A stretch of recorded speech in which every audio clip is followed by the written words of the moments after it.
Hello, and welcome to PointCounterpoint, the 46360 show. Today is our March 17th, 2018 show. The opinions expressed by the show's hosts, myself, Dwayne Perry, and Anthony Tony Hendricks, will many times conflict. Thus the title, Point Counterpoint. Point Counterpoint is a weekly issue show for our area. Point Counterpoint always lets you judge for yourself. We live in an information free-for-all. It's hard to see through all the misinformation and get to the accurate facts, what is right and best for our community. We will not libel, discriminate, or disrespect anyone or their views. We believe in the constitutional First Amendment right of free speech, and we support anyone who voices their opinion as part of their duty to their community. This program brings you just that, an unedited, honest, candid discussion of issues.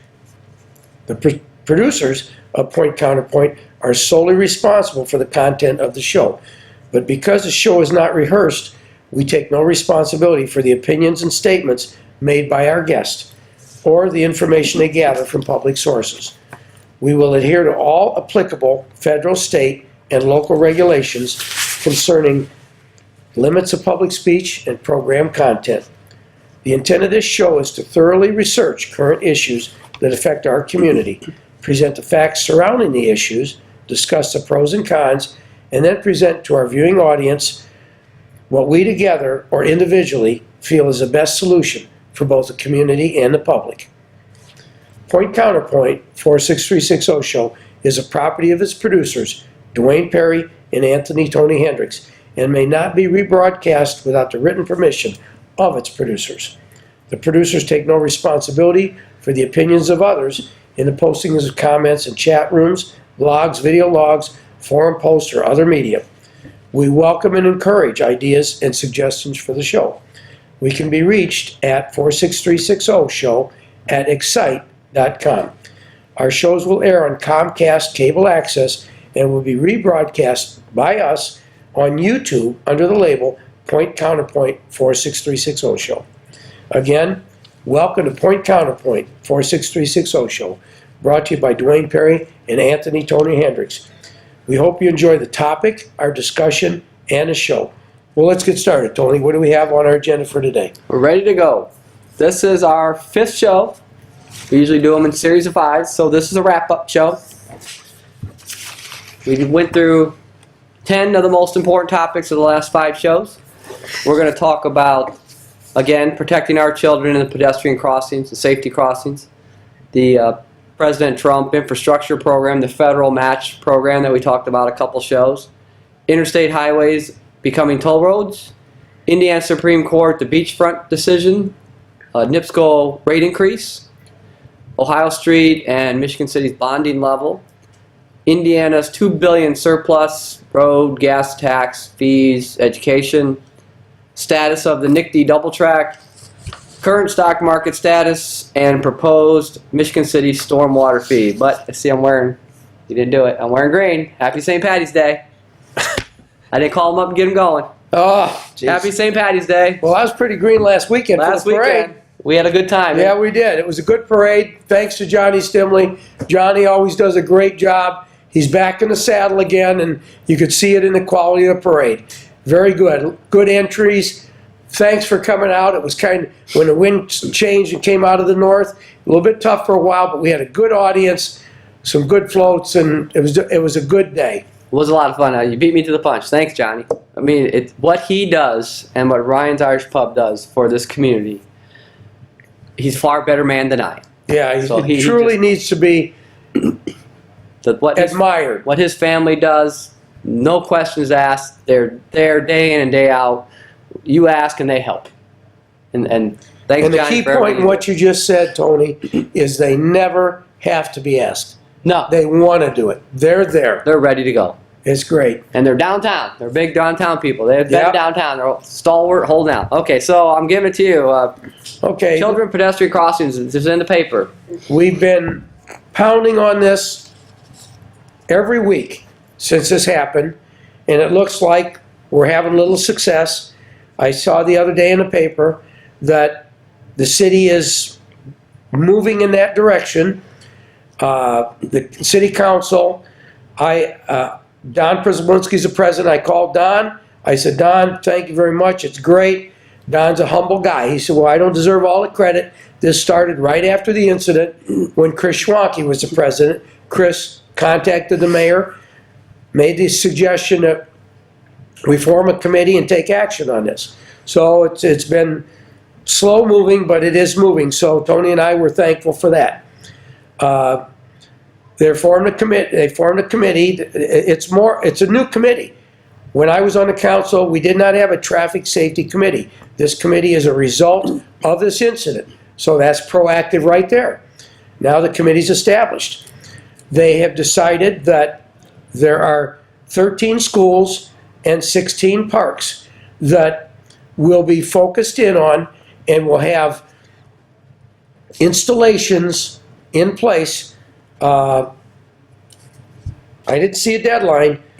No, they're asking for funding. They're asking for funding to protect the children. I hope this goes further than the committee on lead in our water went. I mean, anybody can give advice. That doesn't cost anything. But if we take action, then it's the right thing to do. The parks, the locations that were approved were Adams Park, Ames Field, Cleveland Park, Gardena Park, Hanson Park, Joe Hawkins Park, Krieger Memorial Park, Municipal Golf Course. That kind of surprised me a little bit. Oak Hills Park, Pullman Field, Ridgeland Park, Walker Street Park, Charlie Westcott Park. I don't think I've seen a human being in Charlie Westcott Park since it was formed, but if one's there, they'll be safe. Charlie Westcott Park, let me see, where was I? Westcott Park, Edgewood Elementary School, Joy Elementary School, Knapp Elementary School, Lake Hills Elementary School, Marsh Elementary School, St. Stan's School, St. Paul Lutheran, and Marquette Catholic High School. I just thought about that. Krieger, Barker. Yeah. Maybe they just missed it. Well, they can always add to it. They can always add to it. You know, it might have just slipped their mind. I guess you got to take a look at, well, also the high school. A high school student can get hit as easily as a junior high or elementary school. The high school, school's right in there too. Yeah. Paz Road is under the county, and if you drive out there, they have that sign in that crossing, careful pedestrians, and it's even lit with a flashing sign. High school has one already. Okay. Pretty nice. Well, County's ahead of the city here, aren't they? Amazing. yeah. So Well, they don't have to worry about the county then, but they probably should have one at Barker, and they should probably have one at the old Elston, because it's now YMCA, Oh yeah, which would attract a lot of a kids. lot of people in Yeah, that they need to have one there. So hopefully those two locations, at least those two locations, will be added to the list. The list will get expanded and addressed, hopefully soon. I was glad to see that. My side of this is I have concerns, which I guess I always do. I'm sure we're going to look at the plans before we come on the next show, which would be 5 weeks from now. I've got a request in to look at the some plans and bring them to you. But the things, because the other part of that article, which was interesting to me, is the proposed improvements vary by location and include the following safety measures: new right-of-way. I don't understand that. Why do we need new right-of-way? The right-of-way is the right-of-way. If you ever go through right-of-way acquisition, it's expensive, takes a long time, it's a pain. Permanent easement, big deal, maybe for a sign or something. Temporary easement, maybe for construction. Then they got sanitary sewer and manhole, force main, sanitary sewer service and clean out, water main, hydrant and valve, water service curb stop box, water valve manhole, storm sewer manhole and catch basin, culvert, bulkhead, drain pipe, ditch, concrete curb and gutter. I understand, maybe got to change some curb and gutter. Silt fence, I understand if you're going to do some construction for a curb and gutter, you got to have silt fence. Flotation silt curtain, that's weird. Bio roll, light pole, well, of course, we want lots of light poles, we want lots of poles. Traffic signal standard, yes. Signs, yes. A street light feed point, well, yeah, you got to put power to the street light, and street lighting cable. Now the other things though, why in the world, and that's why I said we got to see the plans. Why in the world are we talking about sewers and force mains and water fire hydrants and water mains and cutoffs? And are we kidding me? Who knows, Tony? You know, when I hope you see the big question mark Yeah. over my head. That's why I took it from. I didn't give that to you. It's well, that's all right. Tony always likes to give me surprises. He's the man.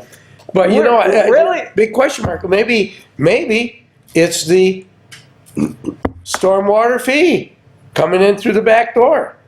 Really? I don't know how to say. I got to see the plans. I mean, Yeah. in my mind, and I think you feel the same way, we have qualified, experienced, talented city workers in the street department who could have already had this done for pennies on the dollar. We're looking for $450,000. Now, how much was that paid to a consultant who doesn't live here? There's probably another $45,000, $50,000. How much are we going to pay to inspect it? Last redevelopment meeting I watched, it was 12 to 14%. So there's another $50,000. So are we really getting, are we getting $350,000 of work, or is the bill actually going to be $650,000? Now, I don't want to sound like there's spending money on kids is bad, but wasting money on kids is very bad. Kids' safety. Yeah.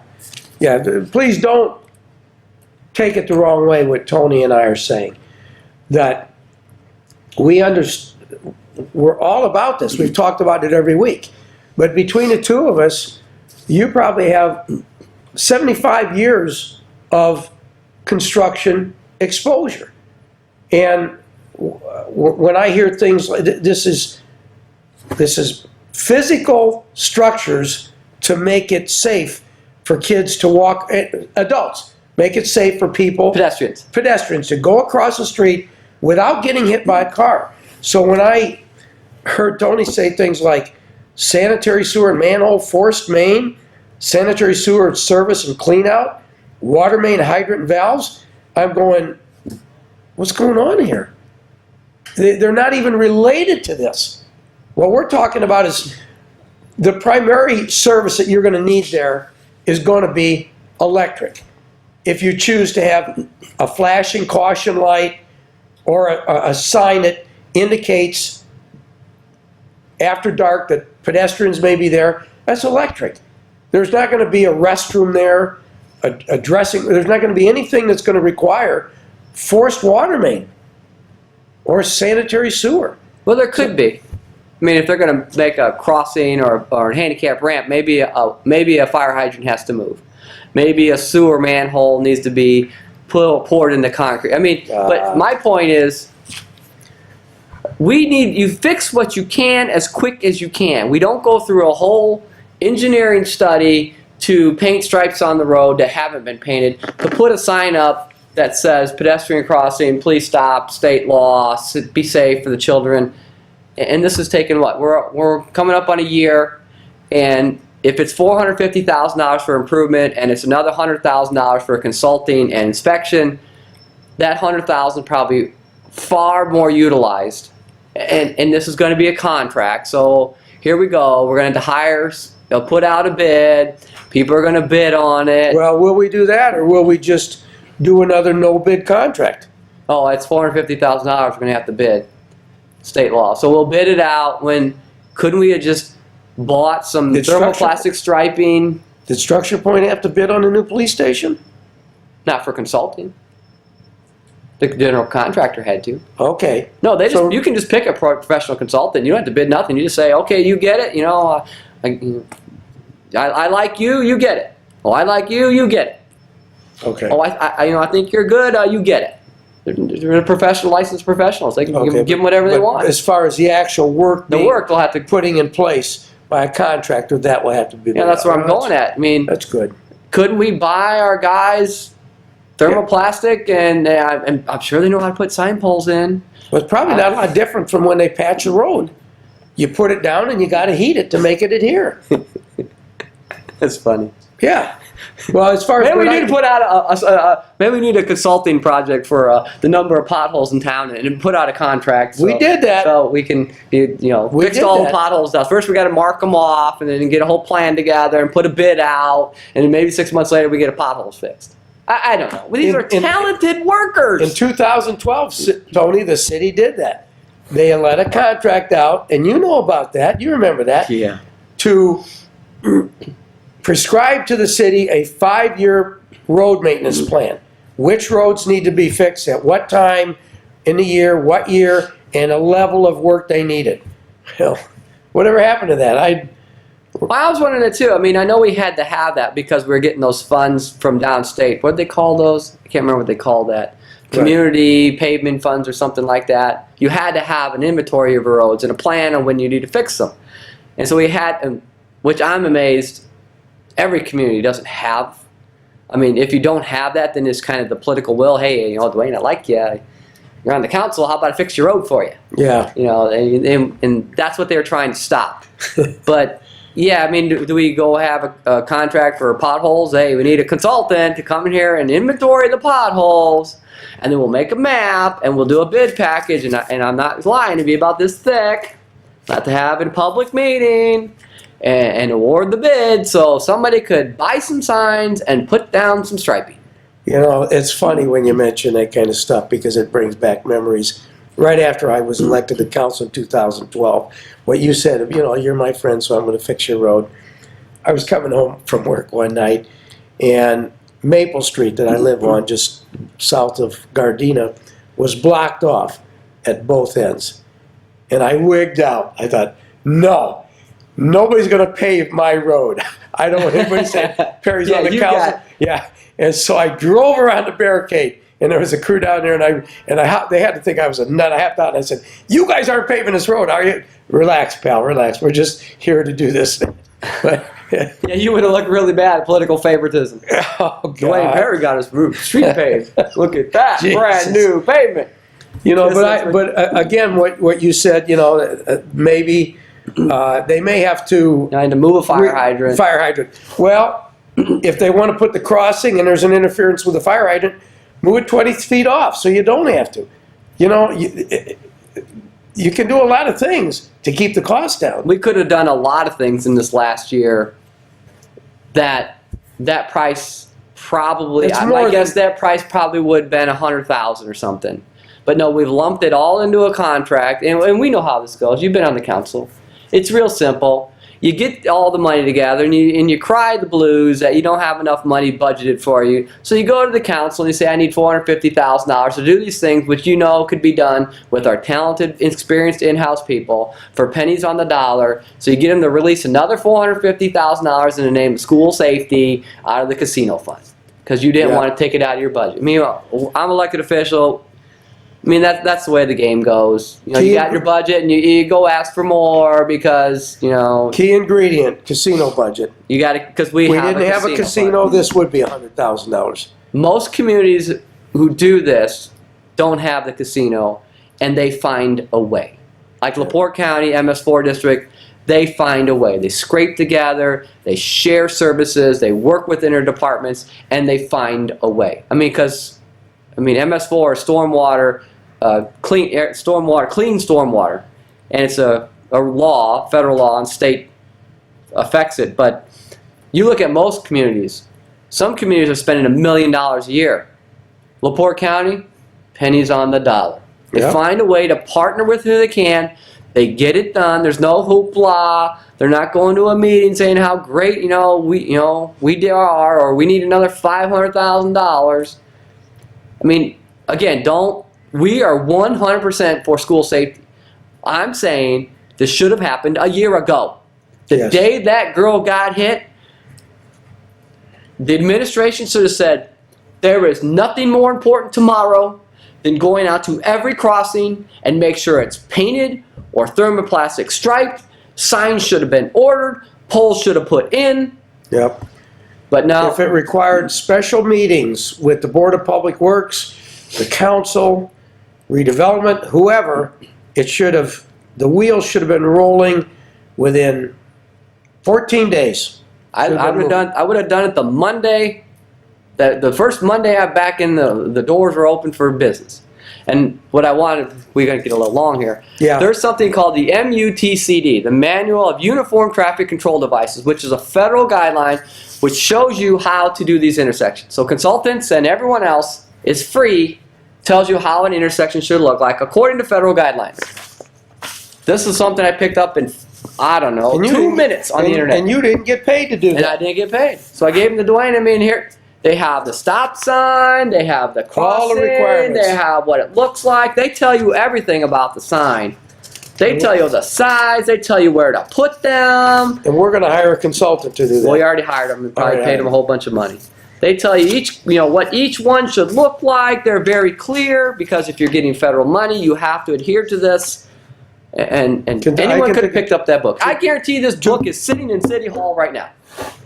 There's probably Multiple copies. it would probably have to be dusted off because it's been sitting on a shelf. I can think of 2 people right off the top of my head that could have looked at that and done it. City planner Phillips and our city engineer Peller. They're both qualified. They both do this every day. I know they're busy, but when the word "I'm busy" is not acceptable when a little girl's dead and another kid got hit. No. Busy is not an acceptable Well, reason we probably, to not do it. we Anyways. probably better move on, Tony. We've got a lot of... A lot of things to review. Okay, let's move President on to Trump. his new infrastructure program, which is going to affect everybody in the nation, every town, city, county. Originally, it was an 80-20 situation for financing where the federal government put up 80%. They absorbed 80% of the cost. The local municipality, 20. Well, President Trump wants to reverse that and put the burden on the locals. And now it's going to be 80% for the locals. That's going to change a lot of projects. In fact, it'll probably scale a lot of projects down. Only the real necessary, the emergency ones, will run full speed ahead. But a lot of them will be scaled down. Oh yeah, I mean we're talking big projects, and there's a lot of people, with their hands waiting open for money from the federal projects. I just read Los Angeles high-speed bullet train. I don't remember where it's from, like Silicon Valley to LA or something. Just went up like another $10 billion. I mean, everyone's asking for money. Well, don't we have a project that's going to be coming up in the near future? I'm not talking Ohio Street, because Ohio Street's already been contracted, but the Franklin Street Bridge over Trail Creek. We had the emergency electrical work done. I remember when the county paid for that, right? Well, that's a pretty interesting thing because I saw in the paper that the new county engineer, bless his heart, wow.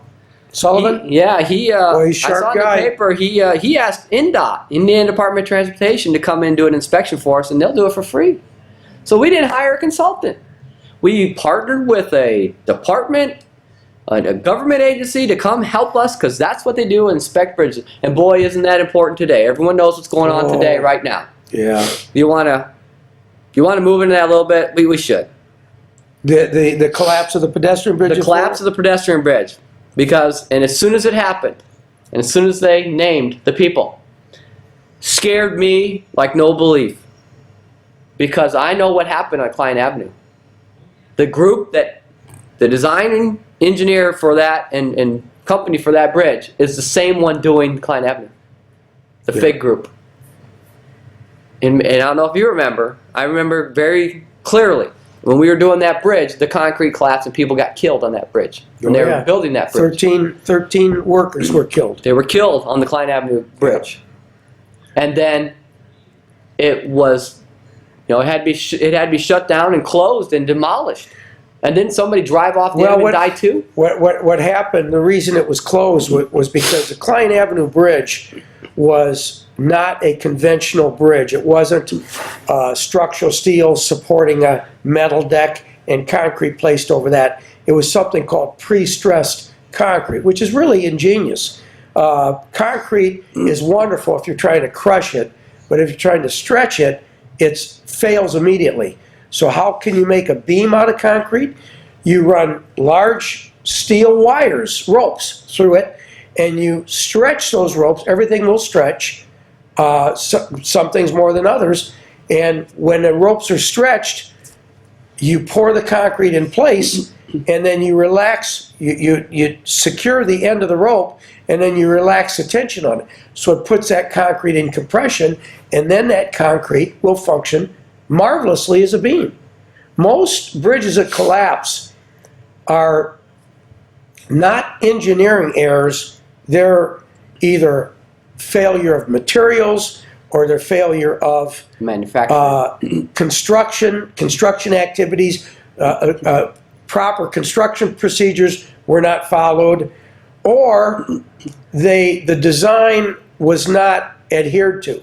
And that may sound funny, but I'll relate something. Years ago, there in a big convention center, I think it was Kansas City, there was a large activity there, and a mezzanine deck collapsed and failed, and a lot of people were hurt on that. The reason it did, there was nothing wrong with the design. The design was for a certain load, a certain number of people, and that was not adhered to.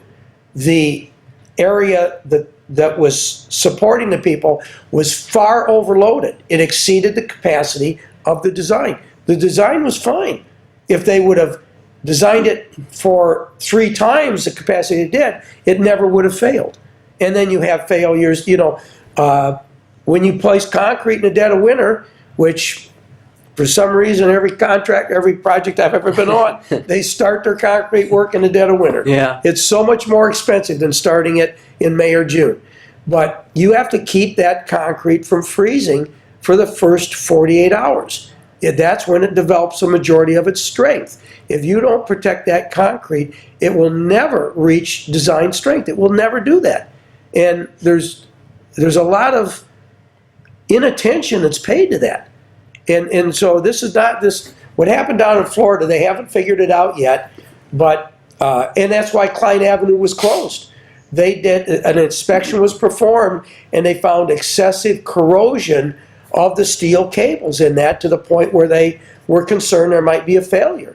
And if the steel cables fail, then the concrete is no longer under compression, and the concrete will fail.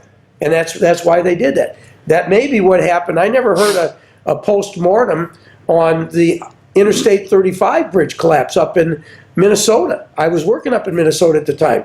But that was over the Mississippi. It collapsed. 20-some people drowned in their cars. Oh, yeah. It was terrible. Yeah. But I never heard, but that may have contributed to that a little bit. When you have a pre-stressed concrete bridges, like are very popular now. Concrete is the way people are going. They're building buildings out of, they assemble slabs and they tilt them all up. They're all built, and they're reinforced with wire to make them resistant to forces from the outside wanting to bend the wall, like a wind force. And then they're tilted up, welded together with welding embedded plates together, and off they go. Concrete is a marvelous material, but it's got to be done right. And that bridge, I understand, was a pre-stressed sort of concrete beam across there. And so, and rightly so, I don't know if I brought the article, that people are, East Chicago is being very careful here because, that shouldn't have happened. It was a brand new bridge. And I agree. It could. Well, you said East Chicago. You mean Florida? No, East Chicago for the Klein Avenue. Oh, for the Klein They're very Avenue, worried now about a bridge, as well they should be, because they're going to have, let's see, East Chicago. There's an article on Northwest Indiana, which, well, we go online. It's great. Mayor McDermott, very concerned. This is the same company that's going to build our bridge, which is going to carry semis 100 feet in the air, a bridge over which 30,000 vehicles a day cross. This certainly is concerning for me. It should be. Yeah. I mean, the Klein Avenue overpass was a very impressive structure to look at from a distance, where it crossed Indiana Harbor, very long spans, and a lot of traffic. It was really quite a structure. Yeah, but from day one, even before that bridge was put in place, there's like a hex on that bridge or something. Maybe we should just leave Klein Avenue alone. Well, I was surprised because I worked at BP long after the bridge was closed and taken down. And everyone's in that area, it's, oh, we can't do without the Klein Avenue Bridge. Well, it's been gone now since about 2011 or 12. I don't remember, yeah. It's been gone well over 5 years, and life moves on. The heavy truck traffic gets in and out of the oil refinery. It gets in and out of ArcelorMittal Steel over there at the harbor. So it's nice to have, but is it actually necessary? I don't know. I don't work in that area anymore. I don't know if it's worth it if it seems like it's got a hex on it. I mean, everything bad has happened with that bridge, and now here we go, a bridge fell down in Florida by the same company as doing ours. I mean, at some point doesn't that send you a sign that, wait a minute, let's just forget this one because, you know, something's bound to happen that's bad. Just signs are everywhere here. Yeah. But I want you to tell them a little bit, because you talked about concrete and cold. Concrete has the same problem in the heat too. Oh, absolutely. Absolutely. I worked on a Department of Energy project. Very interesting. I'll make it quick because we're really running short on time, and Tony and I want to cover so much. I lived in the state of Washington from 2001 to 2006, taking my dad out there after my mom passed. And I worked at a Department of Energy site way out in the desert of eastern Washington. It's the place where we made one of the nuclear bombs that we used to end World War II. The Nagasaki bomb was made in the desert of eastern Washington. The Hiroshima bomb was made just south of us in Oak Ridge, Tennessee. A lot of people don't know that. 2 top secret sites. And then they continued to produce, the Department of Energy continued to produce weapons-grade plutonium after the war ended, and it became a waste site now that had to be addressed. But the reason I mention that is it will, in terms of size of a job, it will be the biggest job I've ever worked on in my career. I had 2 contracts. I was doing contract management for a while. One of them was for the concrete for that job. There were 250,000 yards of concrete in that. That's about, I think, 8 or 9 football fields horizontally, 9 stories high. That's how much concrete was in that. At peak, we poured 4,000 yards of concrete a day. We poured the floor in the buildings, because they contained high-level radioactive waste, were 8 foot thick to protect against the radiation getting down into the groundwater, which it had already done because the nuclear waste was stored in single-wall steel tanks that were corroded, that were over 50 years old. So to move on with the story, some of the foundations were so big that they had to be poured when they say do concrete, we always say pour it. Well, in school they say you place concrete, you don't pour it. Yeah. But that's, tit for tat. But concrete generates heat as it hydrates, and that's what helps it to cure. But you've got to control that heat. In winter, you've got to contain that heat and keep it in there. If you lose that heat, it cures a lot slower, and it affects the ultimate strength. But we had thermocouples embedded in the large foundations at all different locations and we could only load it at a certain rate of so many cubic yards per hour. We didn't want a cold joint. A cold joint is where part of the concrete sets up and then you pour fresh concrete on that. It's not cohesive. It's not one. You have a joint between them. You can't have that.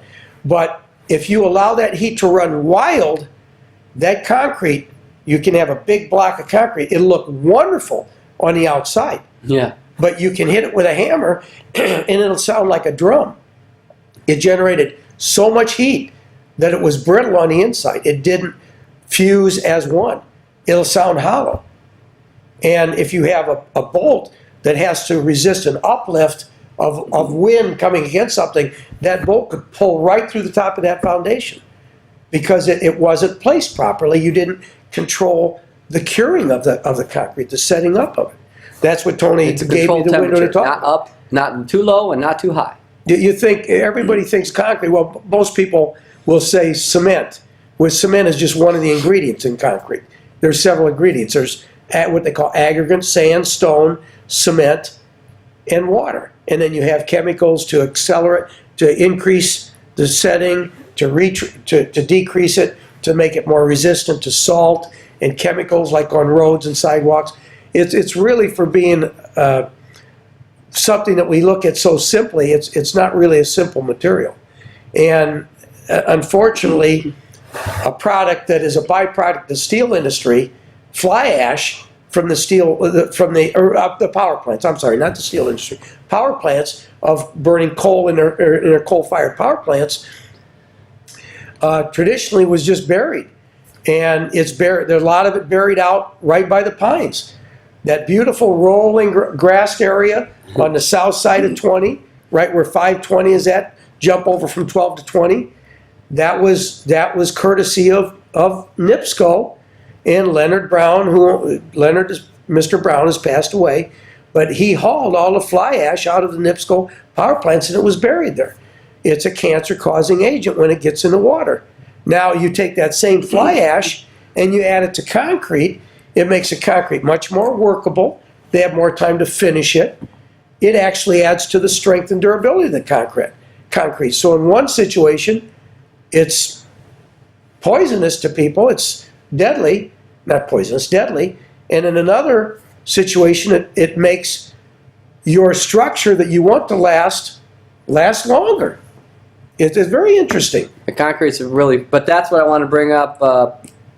The same Klein Avenue, in my mind, I guess we need to think about everything that's happened with this bridge. Is this just another sign? Let's just not do it. It's just like a sign something's going to happen. So let's. Well, I don't really know enough about about Klein Avenue as far as how much traffic it accepted, how much it affected businesses in the area, but this is just, right after the I-35 Minnesota bridge collapsed, it's like anything else. It's front page news. Oh my God, 55% of the bridges. That's not the correct number, but it was that kind of hysteria. 55% of the bridges in the United States are in bad need of repair. Well, within 6 months, that drifted to the back page. I'm just saying that whatever we do, if we do rebuild the Klein Avenue Bridge, we need to do it right. Do it by the numbers, practice good engineering, good construction, thorough inspection, and it'll be done right and it'll last. It will, if it's done right, it will last. Yes. They're saying 100 years. It should last. Okay, so let's move on. Interstate highways becoming toll roads.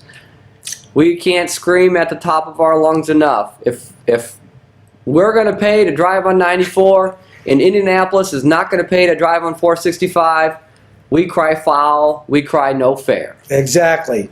You don't affect Northwest Indiana, well, the rest of the state. You don't affect everywhere else in the state but Indianapolis because that's where you work. You being the state legislature, our state government. And I smile, this is not a funny issue. It's not funny to me at all. But when you said that, I was going to say, boy, I just felt one of my fangs twinge because we have gone after the state General Assembly for this. This is wrong.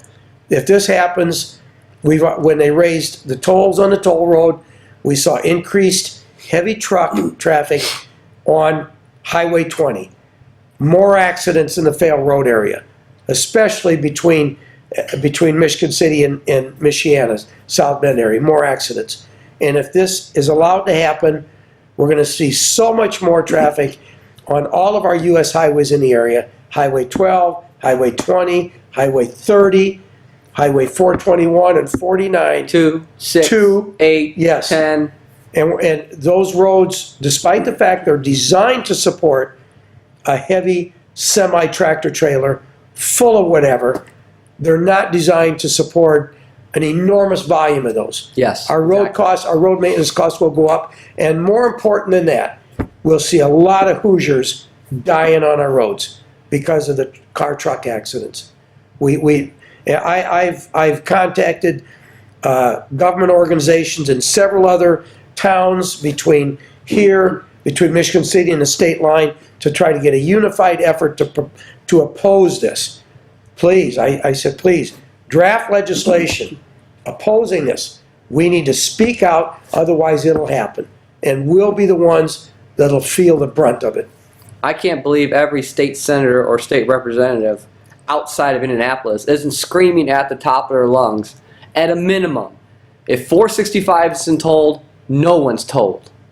Well, this slipped Not through, playing Tony. favorites. This slipped through. Like I've said, this was this was part of House Bill 1002, which was our road maintenance. Where that was when the state tried to impose a 10-cent a gallon gas tax, $5 a tire tax, a fee every time you got new tires. Not taxes. They didn't call it taxes. Fees.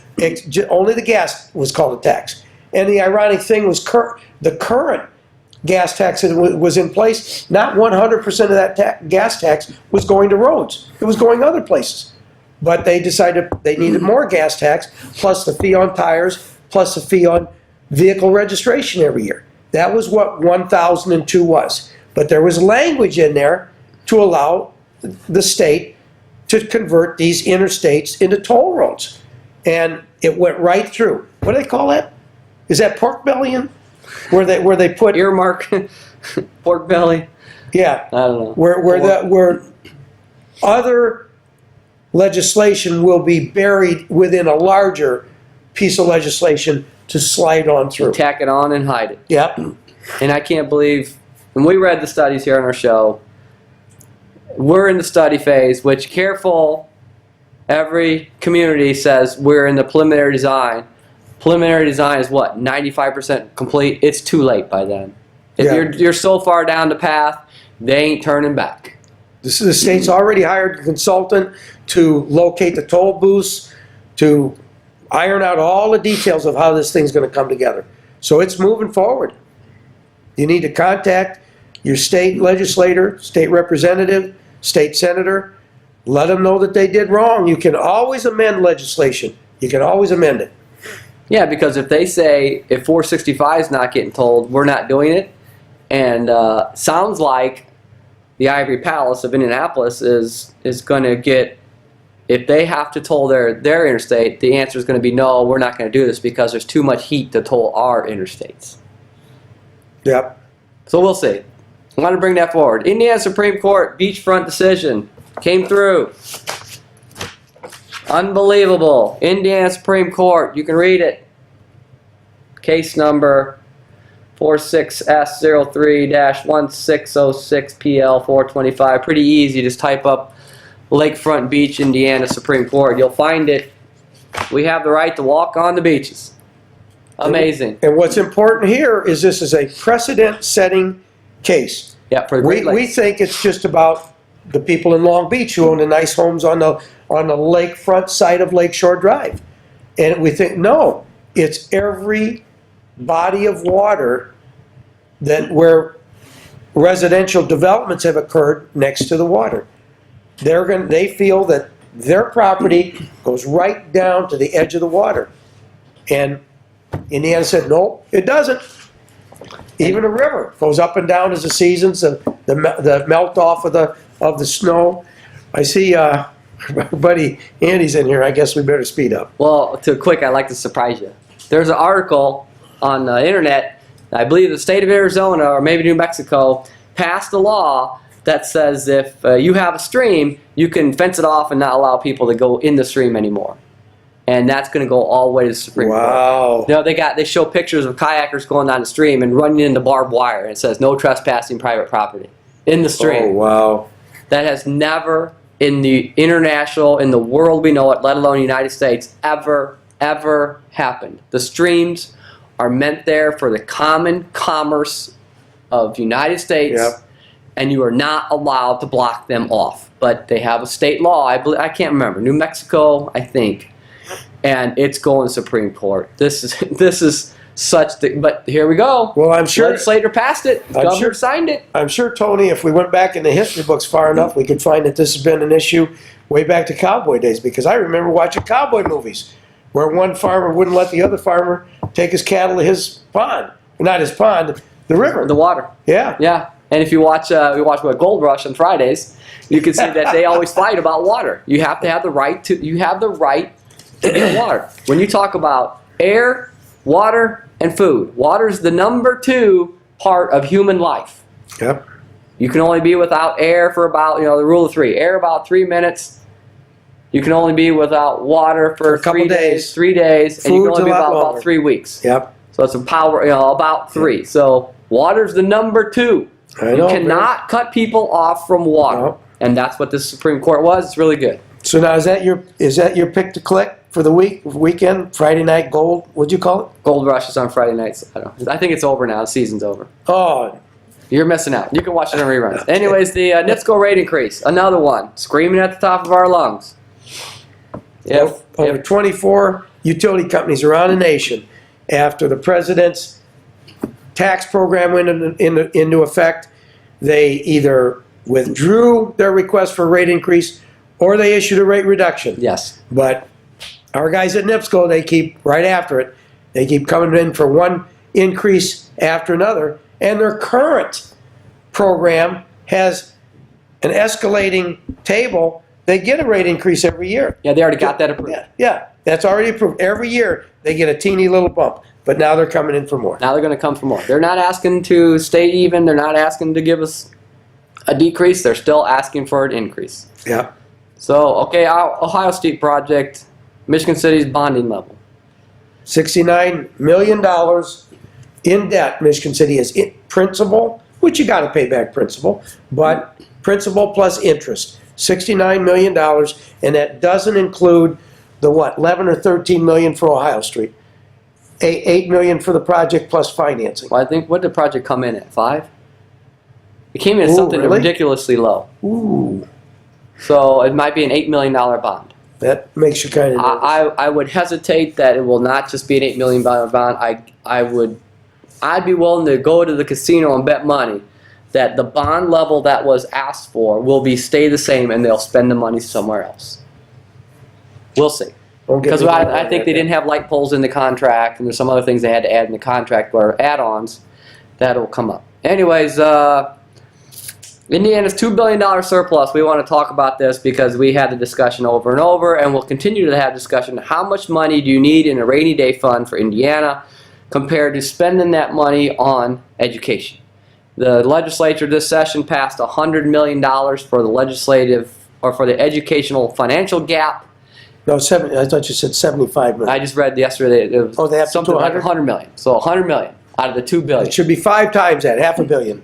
I think it should be 1.5 billion. If the state has got 500 million in the bank, I think we can get to session pretty quick. The governor can call an emergency session and find a way to spend money if we're in that dire straits. But times are good here.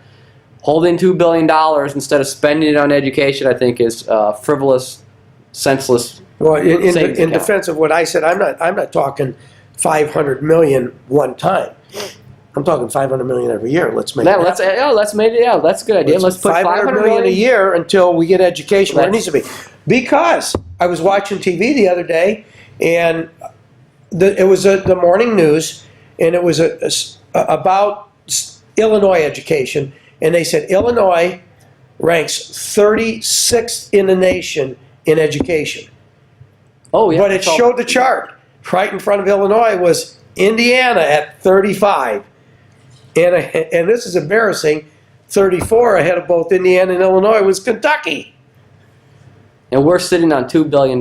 We're sitting on $2 billion and $500 million, I would agree with. That's in a 2-year biennium budget, so that's $100 million. So that's $1 billion. let's kick it up. We should be leading the pack in There's education. nothing more important, and we've gone through this before, than education. If education is the best it can be, we can have increasing home values, Yep. we can have tax revenue, everything stems We'll have more from the professional industry coming to the area because they'll know that we have the horsepower that we need Oh, that's for their good. company. That's a good saying. We have the horsepower. You Because bet. Toyota backed out here because we So don't have it. Indiana. Who's your Horsepower? In the Indy 500, it's all about that. All about the horsepower. So that's what we wanted to bring up, $2 billion surplus. We talked about the status of the NICD double track, how that dovetails into the federal funding. If it's now 80-20, how does that happen? Yeah, because that's all not resolved yet.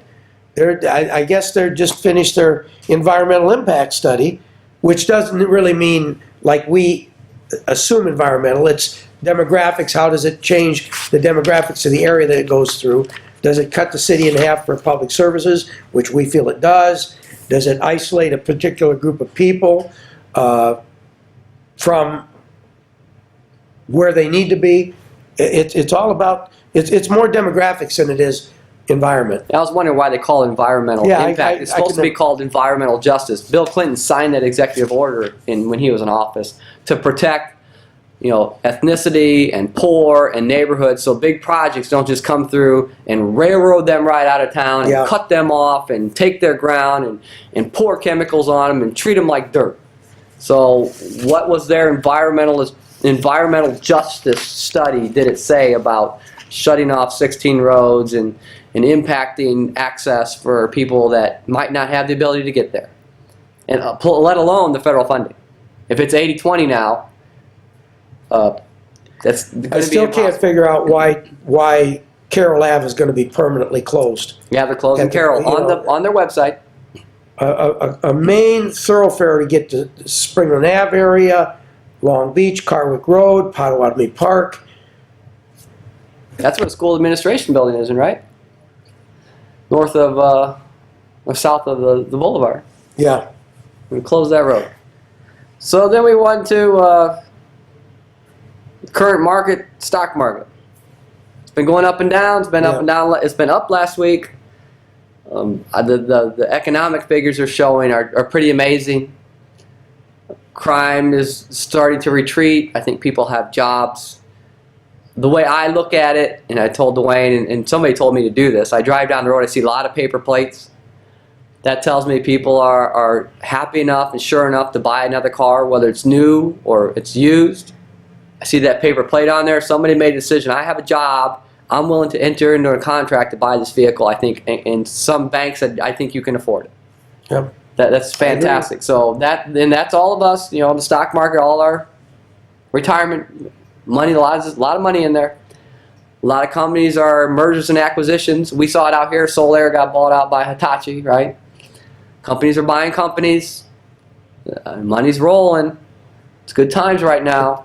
That kind of makes me nervous that when you have international companies that are owning a local company like Makes me very nervous too. Yeah, which used to be a locally owned company, Solaire.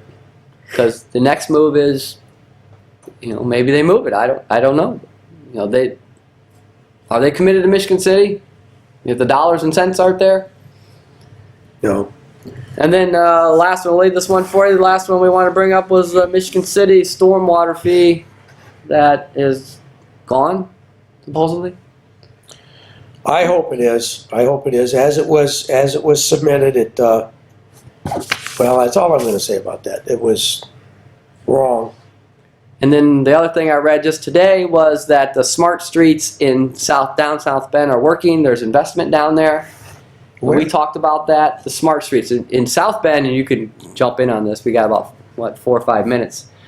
South Bend did the same thing Michigan City did back, 50s and 60s. They're getting busy, so we got about 5 minutes. So they made their streets one way because they're too congested.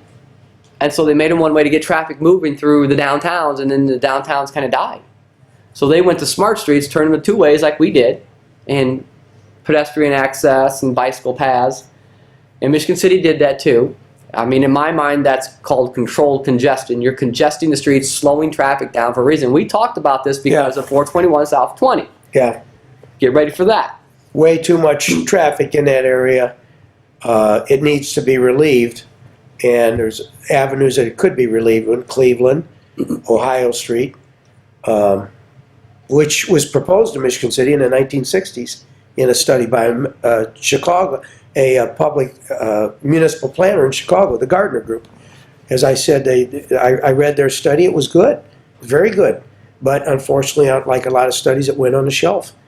They would have said they said that the only thing that they missed, they said Michigan City would be 80,000 by the year 1990, which we know didn't happen. But it didn't happen. But nobody anticipated that industry would leave the Midwest like it did. And that's primarily what is behind us not experiencing that growth. But they said that to handle the volume of traffic that they forecasted, Michigan City needed to or should make Ohio Street on the west, and Woodland Ave on the east. 2 lanes each direction, 4-lane street, all the way from the south city limit to the north city limit, or as far as they could. And they could have done that. Woodland Ave, you would have had a jump over north of the boulevard to from Woodland to Liberty Trail to get up to Highway 12. And Ohio Street, that was before Lighthouse Mall was built. Ohio Street could have been run all the way to 12, but it never happened, and now they can only run it a certain distance. Ohio Street would go up to 8th Street. Yeah, I'm thinking in my mind, Woodland still could be done. Everything south of Greenwood. Oh, absolutely. There's room. Yep. Woodland could be widened all the way from 400 North to Greenwood, just before Queens. Well, it could be widened further than that. It could be widened all the way across the boulevard up to Springland Ave. Pretty tight there within that residential neighborhood between Greenwood and the boulevard. That's Queens and Barker and Yeah. But yeah, I want to bring that because and they had thought in the future we should make them all one ways and get traffic flowing. Now they're thinking they call them smart streets. They have multi-use and they put them back to 2-way and they slow the traffic down and people can cross. And if we do it at 421, I'm glad you said that. That people will naturally shift to other streets because they're too congested. Yeah, That's a lot of traffic comes up. What I hope to see happen, I've seen a little bit of it, not enough, but I said that once Pine Street and Washington Street are made 2-way because they're wide enough, we should be seeing small business develop. Yes. In each of those blocks, between should. Franklin and Pine, and between Franklin and Washington. You should. And we've only seen a minuscule amount. And I can remember years ago, there were a lot of small businesses, a lot of proprietorships that were on those side streets that went away when Franklin Street was made one way, and so much emphasis was put on Franklin Street. Yeah, because you want to get people to say this. People are going through and not stopping and speeding, and now we're slowing them down. But if we do 421 to be a smart street south of 20, that's going to bleed on to Ohio, and that's going to bleed on to Cleveland. Yeah. So get ready, folks. People aren't going to sit in traffic. They're going to find another way around, especially the locals. Illinois people are going to get off 94 and just sit there and wait. But the locals, they're not going to take it. No. They're not going to take it. So we only got 1 more minute left. You got anything? We got some teasers. We did bring up the, I forget what it was, Crown Point is doing a police station and City Hall for less than the price we did our police station. We're going to keep looking So into did that. Lake Station, $8.5 million in Lake Station for a police station, City Hall, courts, everything. But what we covered today, we just kind of blew over it to let you know what we've talked about. We're going to try to improve our index on YouTube, our program index, so that if one of these subjects is near and dear to you, you're very interested in it, that you can go to that program and enjoy a detailed conversation on that subject. We haven't done that yet. We've been working on it, but the mechanics of it, Tony's the guy that can do that. My knuckles are still dragging on the concrete a little bit in terms of computer, but we're going to get it done because we want you to have the best that we can offer you. And he's going to cut you off. Thank you for everything. Watching. See you in 5 weeks. You bet. Take care.